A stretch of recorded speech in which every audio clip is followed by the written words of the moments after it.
Joe Budden sends shots at Rory and Maul's co-host, Julian. That's right, on Instagram, he posted still watching everything. But there was a picture of Julian, and he was obviously trying to poke fun at Julian possibly being cross-eyed. There's no way around that.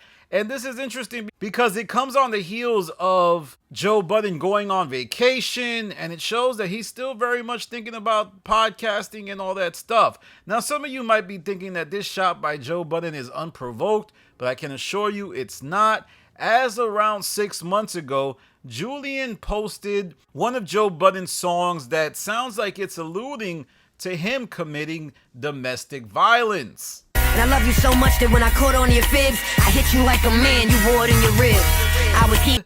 It was obviously a shot at Joe Budden, but Julian would not remain quiet as he would respond back with footage on his Instagram of him dancing at Diddy's party.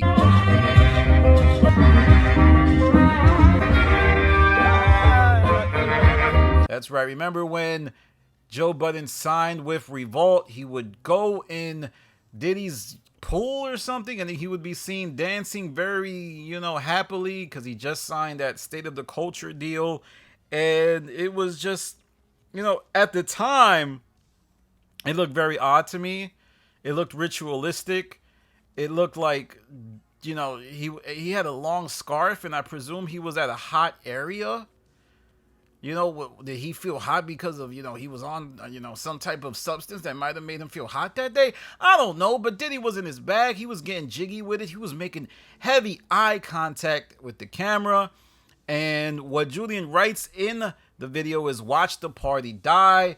I think he's alluding to the fact that Joe Budden might have been at the freak-offs, but Joe Budden often says he was never at Diddy's freak-offs, but, with the lube and the wet platinum, like Diddy's lube, $1,000 of lube on the wall, sounds like Joe Budden's wet platinum story. Now, I don't know if he was, had that much wet platinum, but it's just akin, and you got to remember, this is just a podcast, it's not actual evidence. But let me know what you think. Do you feel like Joe Budden stepped out of line? Do you feel like it was completely fine because Julian was the first one to pop it off? I'm always curious about the co-hosts of all these podcasts. Like the people in New Jersey, Joe Budden's co-host, they always claim not to know a lot about the situation. Like, I never really try to ask. But I think they know a lot. And same with Rory and Maul, like Eden, Damaris, Julian. Like, I'm sure they know a ton about the breakup, and they got to pretend like they don't know what's going on, like they're one of us. So I just want to remind you all that I did do an interview with Julian about his first initial shots at Joe Budden, and here's what he said back then. It's like, dude, I was on a bunch of shrooms, and I was laughing and hanging out with my friend. I think people think I care way more than I do, because they're like, it's you're in this thing, you're in the circus, you chose a side. I didn't choose a side, like. So I don't know. It was funny. Rory and I may have been talking about it. Like, I sent him a tweet that was a freestyle bar, I think, that he said from like some old freestyle. And there was a comment. Yeah, I was like, oh, like he's been getting mentioned a bunch in this. We were just like kind of laughing about certain like just artists, whatever, that her names have been getting mentioned. And I think I like said like, oh, I have this clip. This is funny. And he was like, yeah, whatever. Okay. Didn't think anything of it, and then I was just like, I tweeted it, and I'm not really on Twitter like that, so like I fucking didn't go back to. I was also having a great time with my friends, taking shrooms, and then like 48 hours later, I go to Twitter, my personal Twitter, and I'm like, oh. It's like all these people are like, you fucking. And as you can see, it seemed like he just was having fun, I guess, but it was still a shot, and it got so crazy that Manny, when I interviewed him, would also bring on Julian. And here's that clip. He does have a very punchable personality, right? And I'm not saying that because I want to like. I see it. He does some things that antagonize, and then like it's those people that do that, and you know that they're only using words, so you look like a bully by trying to do anything other but use your words back. But Like even when I very first even said anything to Julian, or not even to him, but just said about, was really based upon the Flip thing. Flip had went on the pod and was saying some things that people assume he was talking about Maul and Rory. Yeah. And Maul and Rory had made it very clear, yo, bro, we don't even know you. Like, just leave us out of that. Like, and I agree. Yeah. But I was like, I agree, but you've also allowed somebody that works close to y'all to butt in on conversations and say things and make comments and be funny online. So why should Flip be held to a certain standard that y'all not holding this guy to? Yeah. And Imani was just basically saying that, Julian's very smug, and the way he does things, he makes it so that, he's joking, but, something could physically happen. And I think, Imani just kind of gets emotional sometimes, so he always alludes to violence. That's kind of his thing, but who knows where this will go. Will Julian respond? Will Rory and Maul respond? Will this lead to another back and forth? I don't think so. I honestly think Joe was just bored.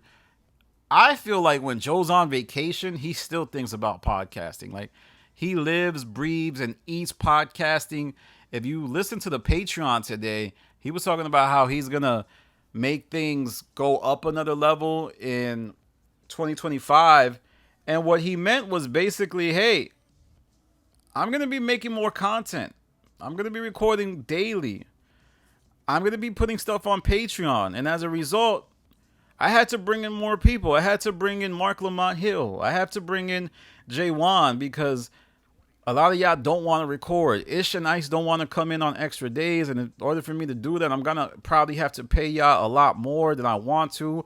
So I'm going to get these two new cats who see the value of the platform, who see the fact that the exposure is worth more than maybe what you guys are asking for in salary, and get them to come in and pod, because I just need bodies on the couch. I've proven that I don't necessarily need y'all to get people to watch me. After I got rid of Rory and Maul, I had my proof of concept.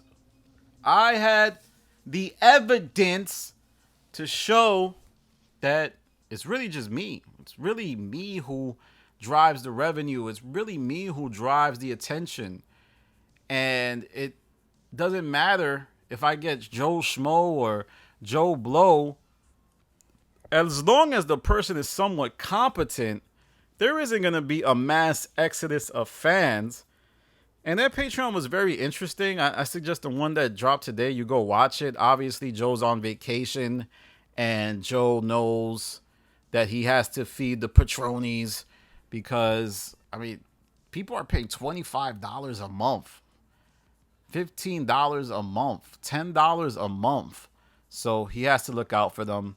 But like I said, it's getting really interesting. This Diddy stuff has fallouts, even in the Julian versus Joe Budden saga. And that's why Julian brought it up. And I wonder if Joe is going to force the issue, because he seems to be someone who isn't that sensitive. And I also think Julian isn't that sensitive. So this is going to be a battle between two guys who proclaim to be not sensitive, even though I think anybody in content creation is usually sensitive. Like, I feel like every creator, to make content, I feel like you got to be in tune with your emotions, and you got to be in tune with what other people's emotions are. You got to be really able to read what people think, and that leads to a level of sensitivity that is good for creation, but maybe not good for one's mental health or one's, way of being. But that's my video for now. I just want to say, follow me on Instagram, to Stop TV. Follow me on Twitter, to Stop TV. Make sure you tap in with me on Reddit, Joe Budden Network. I built that sub up from like 800 subs to 20,000, man. That's amazing. We did it, y'all. Anyway, this is Danny from The Stop. Peace.